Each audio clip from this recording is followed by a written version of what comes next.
I became a black mother living with HIV because I wanted to be a mother. He didn't share with me that he was positive. When you guys started to become intimate, how did you become a black mother living with HIV? Stopped using condoms and tried for a baby. I went to see my midwife. Was that like a sinking feeling, or was it just you just knew you had that intuition? So he kept having illnesses and feeling ill. He was an ugly man. The hospital with the midwife, he was upstairs in ICU, practically dying from not taking the medication. How did that make you feel? Angry. Welcome to the Motherhood Group Podcast. I'm Sandra Igwe, your host, and we are talking real stories, honest discussion, filtered truth, and we're leaving absolutely no crumbs left untouched. This is where Black maternal experiences take center stage unapologetically. So settle in, but don't get too comfortable. These stories will move you, challenge you, and remind you that you're never ever alone. I am the founder of the Motherhood Group, mum of 3 wonderful girls, femtech founder, author, but most importantly, I love bringing the stories to the forefront. These stories really amplify the voices of the Black maternal experience, making sure that we show the faces, the voices behind the data, behind the stats, behind the figures.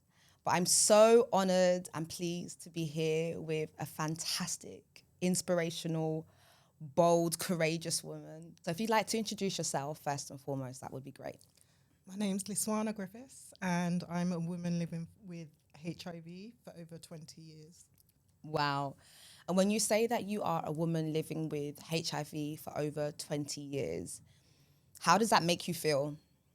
Empowered. I am not hiding in the shadows. I'm owning a part of me that is always going to be a part of me. And I do it so that other women can feel safe doing the same thing. When you say you're not hiding in the shadows, was there ever any point on this journey in your life that you had hid before? Definitely. There's been points in my life where I don't share my status.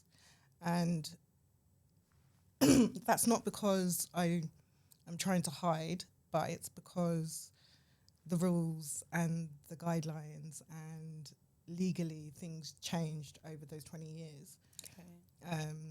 When I first found out, I always wanted to share. And my family had an intervention and said, Warwick, it's about your kids, not you. So don't share with everybody. And that led to me having 2 years of depression because I couldn't be my full self. I'm so sorry that you had to go through 2 years of depression. I know firsthand what depression feels like. But I look at you today and you are definitely a woman who definitely seems empowered, confident, and you own your status. But I'd love to kind of rewind. I've never heard this part before. And if you don't mind me asking, how did you become a Black woman, a Black mother living with HIV? Okay, I became a Black mother living with HIV because I wanted to be a mother. I already had my son. Okay. He was, I'd say, about 4 when I met my partner that I had my daughter with. And he'd been chasing me for about 2 years and I finally gave in. What? I know. What do you mean chasing you? As in like he saw you and he was calling you every day or like? Hounded me for years. And I was just like, I just split up with my long-term boyfriend. I was like, okay, it's Valentine's. I don't want to be by myself. Okay. He can take me out. He rang. I was like, you can take me out. And he spoiled me. With like gifts and food and drink? He just went all out. So I was like, okay, I can try again. So he can, just in case it was just a one-off. Okay, so like he took you out and you kind of felt, you liked what he was about. Yeah, because he was persistent. Okay. Yeah, girls, we like consistency and persistency. We do like that. And he kept saying, do you want a little girl? Every time he saw me, because he'd always see me with my son when I was out shopping. And he'd say, do you want a little girl? And I'd be like, because I didn't like it when he'd approach me when I had my child. I didn't mind if like he saw me when I was out and I by myself, but I think that's what kind of stopped him from getting my attention first. Okay. You didn't like him seeing you with your son? No, I didn't like him approaching me while I was with my son. That's our time. Yes. Got you. I understand. But he managed to to sort of like get through the first barrier, right? Yeah, he did. And what he was he got like? through. Was he like charming, funny, sweet? Okay, so he's not African. Okay. He's from South Assumptions. America. He's South Ghanaian. America.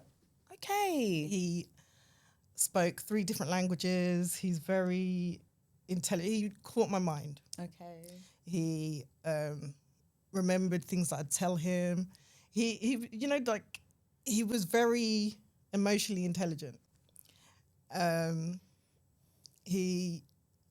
was worried because he had all this money that he might be like a criminal. So we're like, oh, okay, so you're going to pay with your card or you're paying cash? And he'd start using his card just to make me feel better. Okay. And it's because I didn't want to make a mistake. Got you. Was he tall? Was he short? I don't know. He just was, he was an ugly man. Okay, this is an honest podcast. This is a deep podcast. We are going real deep here. So you wasn't necessarily physically attracted to him, but you were emotionally attracted to him because of his mind, right? Yeah, it was, I could see the security. I could see like when I was with him, I just hummed and held his hand. I didn't have to think about nothing. If I asked for anything, we'd get it. He just was perfect in every way. But ugly. Now, fast forward to when you guys started to become intimate. I can only assume that's what happened as the next step, right? Yeah. So we become intimate. 2 years down the line, he was like, I want a child. I told you I always wanted a little girl. I was like, okay, I'll come off protection, birth control, stop using condoms, and tried for a baby. Within 3 months, I was pregnant. And at that point, had he disclosed that he was HIV positive? When it comes to disclosure, we don't use that word. Sorry. Share. I'm so sorry. He didn't share with me that he was positive. I think in the process of me trying to become pregnant, he was going through the process of figuring out that he was positive. Okay. So he kept having illnesses and feeling ill. So he'd go to the GP, and obviously they were telling him, look, can you do this? Have you been out the country? Asking the right questions. Okay. And I don't know whether he got told. No, I think it's once I was pregnant that he knew. Okay. So he'd be like, oh, come and meet me. I want to have a discussion. And he'd always change the discussion to, okay, we need to get our house. We need to get a car. We need to, set up, be ready for this baby. And I always knew that wasn't what the conversation was meant to be about. Yeah.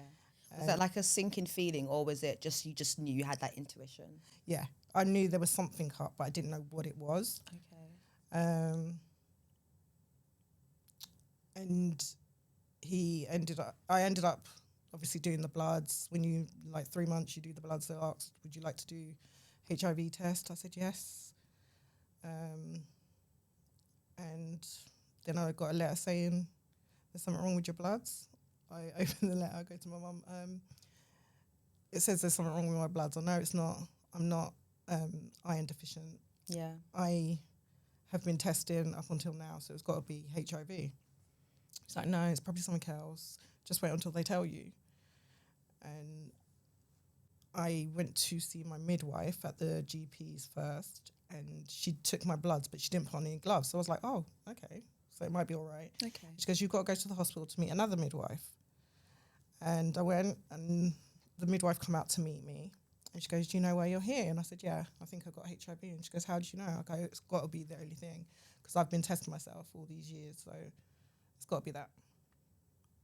And at that moment when they had confirmed and shared with you that, your gut instincts were correct, how did that make you feel?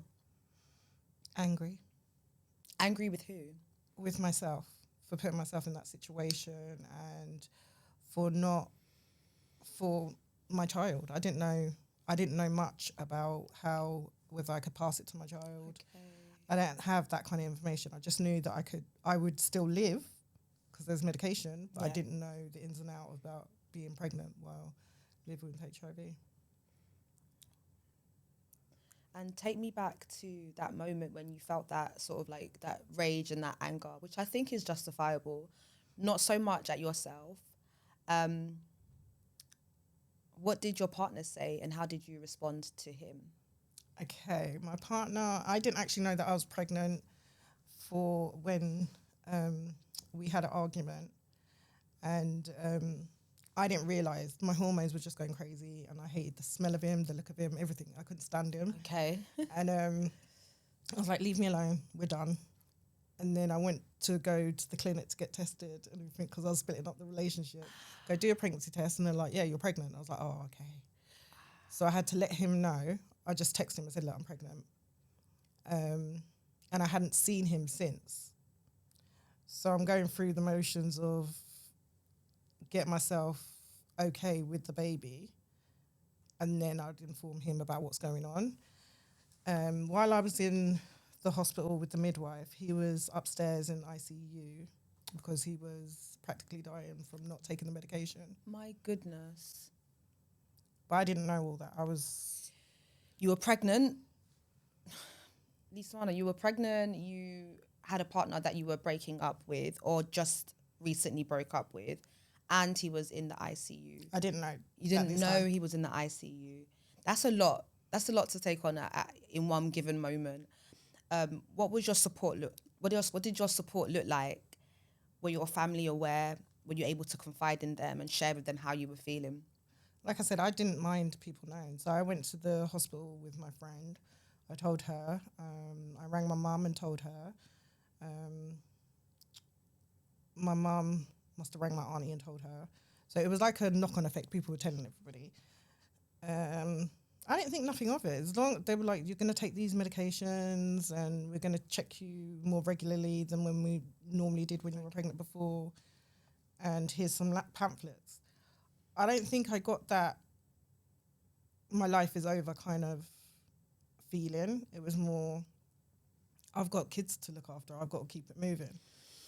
And do you feel like as a mother, because, we're parents, even if we are going through the worst of the worst, we have to almost feel like we just have to keep going. We have to keep going. As Black women, we have to, remain strong. As so we're told, and so we kind of have been told for years and years and years. But I feel like we are allowed to be soft. We are allowed to be vulnerable. We are allowed to express our emotions. I want to be in my soft area. You want to be, right? Yeah, then I had to keep it moving. You had to keep it moving. I know I've heard part of your story where you shared that the staff in the hospital, they treated you, quote unquote, differently, right? Can you explain more about what that looked? Just because I feel like there needs to be a lot more education and awareness of HIV, but also specifically Black women who are giving birth and going through and navigating the maternal healthcare system as well. What did they do that could have been better, and why did you feel like you were othered? Up until I actually had the cesarean, the care was chef's kiss. But that was because that would be the staff that deal with people living with HIV. And I had a specialist midwife who was for women living with HIV. So I wasn't with the mainstream patients. I had my cesarean, and then when I was put onto the ward, I was put in a side room, which I asked for. And from the minute that I was put into that room, I never saw another person. As in nobody came to speak to you, to see you? No midwife, no nurse, no one came to check on me. And it was, I don't even think the domestics came in to clean. What the heck? Sorry. That's ridiculous. I was just left in that side room. I felt like there was a warning sign on my door. And my sister had been with me like throughout the night until I had the cesarean. So she was going back home to have a shower, get changed, and then come back with like more stuff for me. And in the time that she was gone, my catheter had filled up, my medication had run out, so I needed more pain meds. My daughter needed to be fed because I wasn't allowed to breastfeed. I'd had a cesarean, so I couldn't get up and get to her cot. So she's crying. I'm pressing the buzzer, no one's coming. I'm sorry. And I think they were turning it off outside. So They were turning the buzzer off outside so that nobody could come in. yeah, so it was like, oh, just leave it. I'm sorry.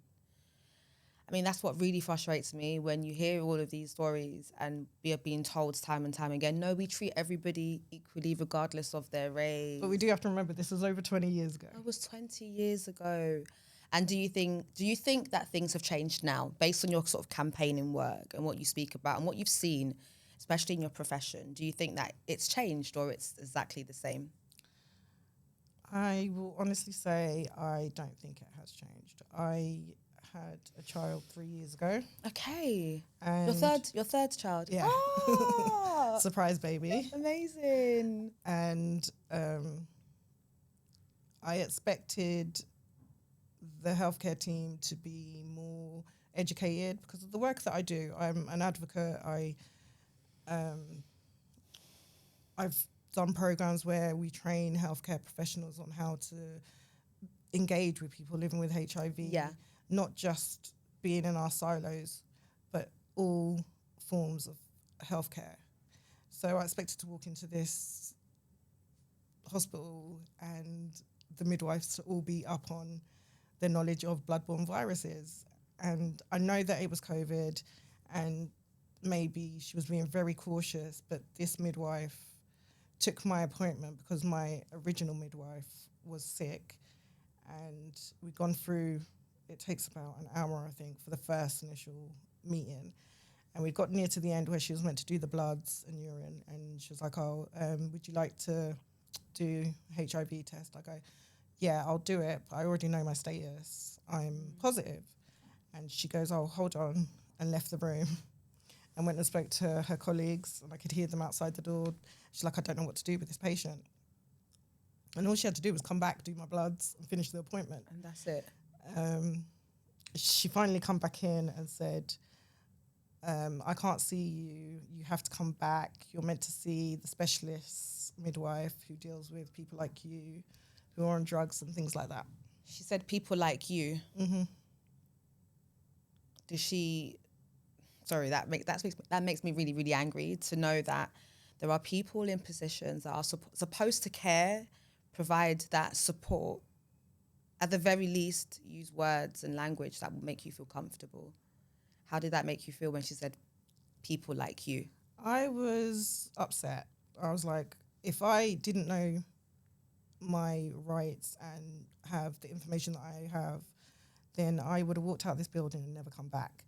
And that would have been me and my child who would have been put at risk.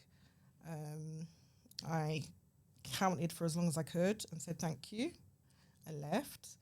My poor partner got his ear chewed off all the way home because, like I said, it was COVID. He wasn't allowed in the room, but he was in the hallway. Yeah. And I was just angry. I was so angry. And I was like, I don't know what I'm going to do about this, but there's going to be some consequences for it.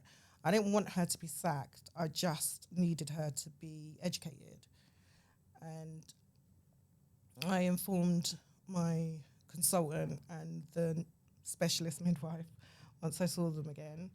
I actually spoke at your conference and I wanted to see what had happened. So I emailed them and I'm still waiting for a response, which is very, very bad. They should have got back to me by now. They haven't replied back? No, but I said that I want to come in and train the midwives on how to be appropriate with people living with HIV because I never want that to happen to anybody else again. I think that's really commendable that you're able to use your experience, to use your story and essentially turning your pain into your purpose. And I think there definitely needs to be more education, more awareness and more training on how to support and speak to people, everybody with that sort of care, dignity and respect, especially in a vulnerable time, like giving birth, pregnancy, which should be a given. Now, I just want to kind of like go back, just rewind slightly to your partner and your relationship.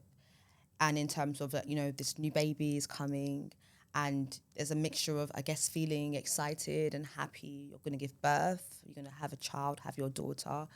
But you also mentioned anger as well towards yourself and possibly your partner as well. How did that develop? Did you guys have the happy ever after in the end, or? No.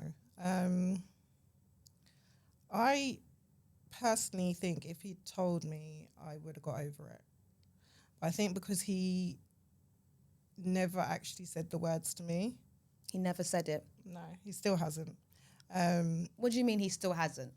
I don't understand. Sorry, I might be a bit slow, but what do you mean he never... He's never actually said, I have given you HIV.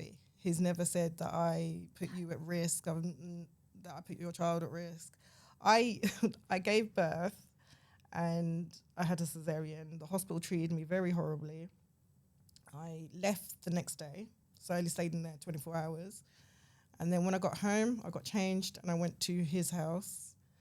And I said, you put me and your child at risk and you could have warned me. I didn't have to go through what I'm going through now. There was ways to protect me. And he was like, I don't know what you're on about.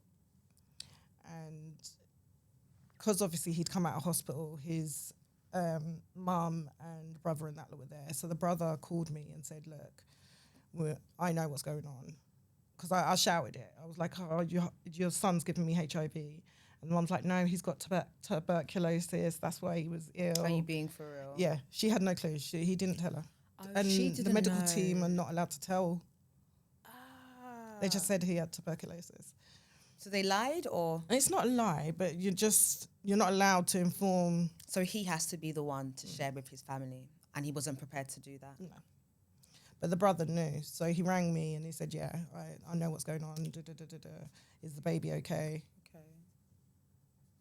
But he took care of his daughter financially, emotionally. He just wasn't allowed to have me anymore. So you definitely broke up with him. And you mentioned that you gave birth 3 years ago. Congratulations. And talk me through what it's like dating again after, So you sighed to there. Wait, why is there a sigh? Is it because dating it's the Hunger Games. Without an illness, without a disability, without anything, it's already hard. crazy? It's So, rough in these streets, honestly. yeah. It's crazy out there. So to add in that you've got something extra that they may not be educated on, it's really, really hard. But I think who's for me is for me. So I get it out there as quickly as possible. So you told your partner from 3 years ago that, you're living with HIV, and they were completely fine. Were they hesitant at first? They loved you regardless? We were together nearly 8 years, and he was hesitant when he found out, but then he obviously got over it. And like I said, the baby wasn't planned. I've got 2 older ones, so I wasn't interested in any kids. And I don't know, it wasn't a big issue because I made sure he was educated. So education is essential when dating and just navigating life with a condition, I guess. Yeah. There's nothing really that changes about me. Like before I had my daughter, I was on medication every day. So my alarm would go off at 9 and I'd take it. Now I'm on an injection. So every 2 months I go get an injection and I stay undetectable. Okay.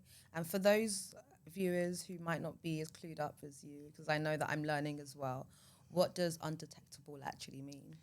It means that the virus is suppressed to the point of I can't pass it on. So as long as I stay under a certain level, which is undetectable, I can't pass it on to anybody. Okay. So if I have children, which I'm not going to do again. Not a fourth one? No. I'm done as well, to be fair. I'm so done. I can have unprotected sex. Okay. I just can't. I can give blood, but to another person living with HIV, but work in the hospital. You can work. So your life, would you say then, is completely fulfilled and you feel like nothing essentially has happened or shifted much? Because of the HIV? Yes. No. I've never found that the HIV has been an issue. I've just life is always just life. Life has been life-ing. Yeah. And if you could tell a healthcare practitioner, a midwife, a nurse, a doctor, one thing about being a Black woman, a Black mother, living with HIV, what would you say to them? How could they make this experience for you and others a lot better? Make sure that you educate yourself before you see that patient. There's training like the HIV Charter that will give you cues on what to say to someone living with HIV. If you know someone, ask them how best to approach you, because each of us are individuals, and how you'd approach Sandra would be totally different to how you'd approach me. Yeah. I'm like very straight to the point, don't mess around kind of person. So if you just say what you need, I will give the response that you need. But some people need to be babied, some need to be delicate. Make sure you treat that person as an individual, but always be respectful. Questions not to ask are, how did you get it? That is the worst question to ever ask, because some people have extra trauma with the HIV and you don't want to trigger that. But it's all about how they're living now. The HIV, whether they're living well with the HIV, whether they're taking their medication. It's all about the forward momentum, not what happened in the past. I love that. I think you are, like I said before, you are incredible to me. I think you are exceptionally beautiful inside and out. You're stunning. I love how bold you are. I think if we had more people, women, men that were bold and stood in their truth, the world would be a much better place. And obviously, your ex-partner, he clearly struggled with acceptance. And if you could share a message to a mother who might be struggling right now, as we speak, with coming to terms that they are HIV positive, a Black mother, a woman, what would you say to them? I'd say there are so many organisations out there that will support you. Even if you slipped into my DMs, I will have a conversation with you and refer you to where you need to be to make sure you get the right support that you need for yourself. And your healthcare team are there to support you. Don't be afraid.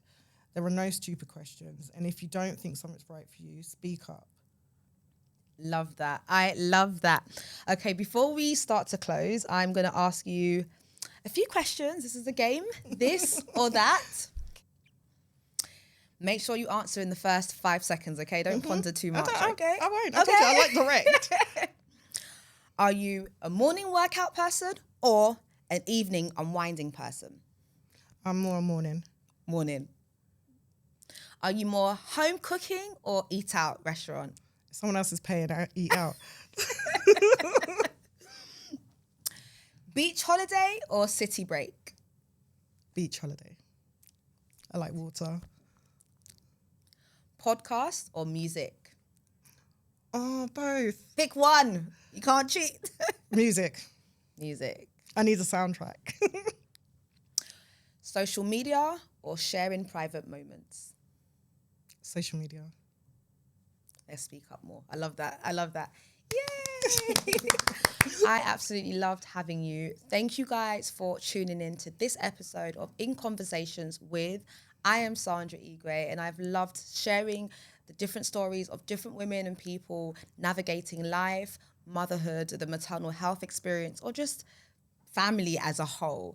It's been an honor speaking with Leah Sawana. How can people kind of follow your journey, follow your story? I'm on Instagram and LinkedIn. I'm hoping to have a bigger social presence, so wait for that. But yeah, you can find me. Thank you guys for listening and take care. Bye. Bye. The Motherhood Group Podcast with Sandra Igwe. Real stories, unfiltered truths, where Black maternal experiences take center stage unapologetically.